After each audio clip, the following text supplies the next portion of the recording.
Hello, my name is Dale DuFay. I'm going to narrate this video for Mary Hall. This is the live feed on the ISS, and this camera is facing the Earth at all times. This is a part of the space station right here.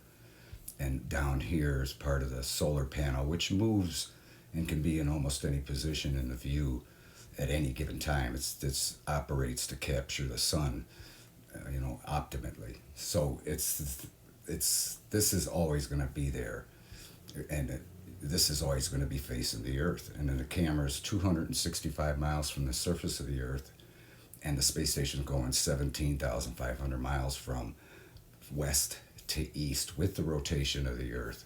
And up here in this Google map, you can see the predicted orbit. And because it's a two-dimensional map, it's going to appear to be, it's curving like this, and that's to compensate for the tilt and curvature of the Earth. But generally, the space station's going in a straight orbit from west to east.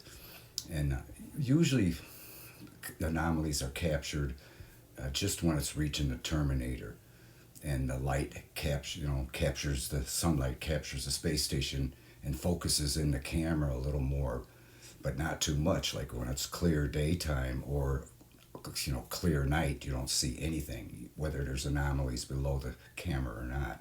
It's always at this point where anomalies are captured, and it's not every time either. She's seen this, monitored the space station live feed camera for, thousands of revolutions around the Earth. And what you're about to see is very, very, I don't even know how to describe it. So let's see what this, you're not going to believe this. So it's going into the terminator right in the twilight. But look at this. All of a sudden, they're all over. Generally going from this direction down this way, but some are going this way. They're going every direction and at every speed. I mean, it looks like a snowstorm, a blizzard.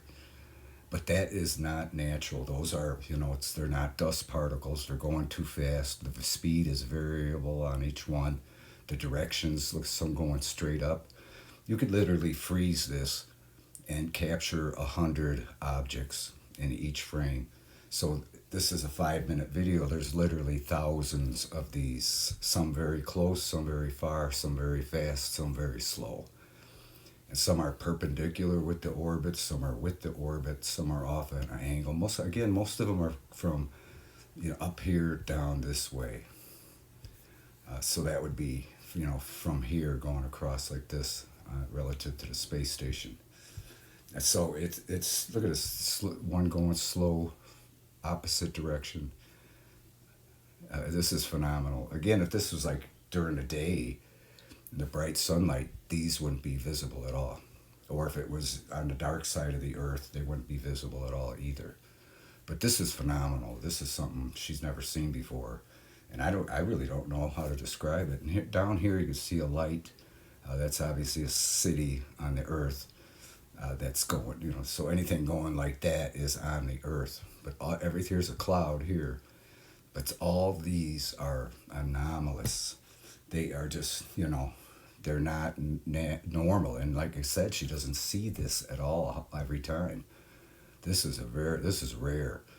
Now, if this is, if these are craft, there's something going on, but and it's not natural. So what else could it be? It's not dust. Why would there all of a sudden be dust, And again, you don't see hardly one of these, let alone hundreds or thousands of them. Every time this space station goes into the twilight, this is truly the twilight zone. I mean, look at this. This is crazy. What do you make of it? Again, this is another great capture. See, this one's following the speed of, say, something that was on the Earth. Look at this. Some shooting as fast as, and again, it couldn't be meteorite showers because they're coming from every direction, every speed. Look at this. It's just remarkable. Again, you can stop this, freeze frame it, and every frame will have 100 of them in there. This one's unusual. We can zoom in on, some of these Let's see, even when you zoom in, you can't, everywhere you look, they're coming in from every direction. See, these spots are not natural, but they're always on the camera lens, and it's like these are all over when it's the dark side of the earth. Look at this. And this is just one small section zoomed in. It's remarkable. And then as the the sun starts hitting the earth, these become less visible. So this might be going on the bright daylight side of the earth or the nighttime side of the earth. We won't even see it. But it's always at this twilight, always at the terminator into daytime or nighttime that anomalies are captured. It's like the camera is like perfectly focused for it. See, now you can start seeing the sun hit the earth, but you could still see these objects floating around. It's totally, not something that's a natural phenomenon.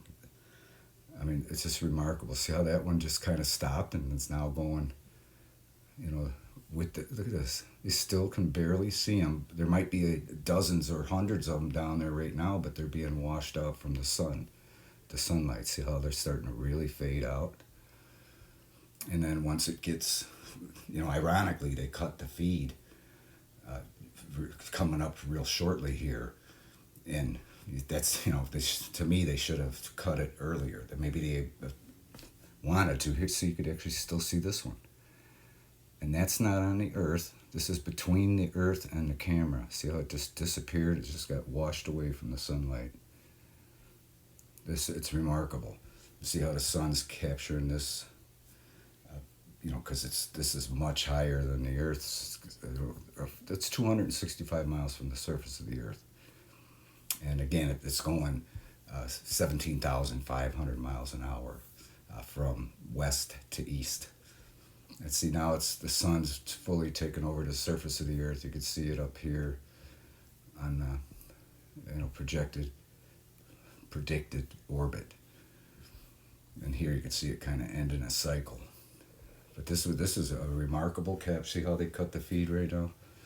And this is usually they do that, coming in and out of the terminator, because they know, I imagine, that's when most anomalies are going to be sighted.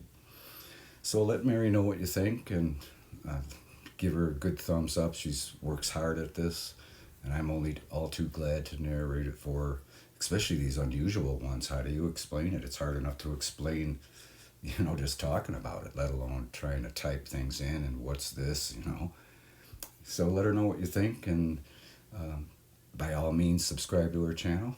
And we thank you for watching, and we'll talk at you later.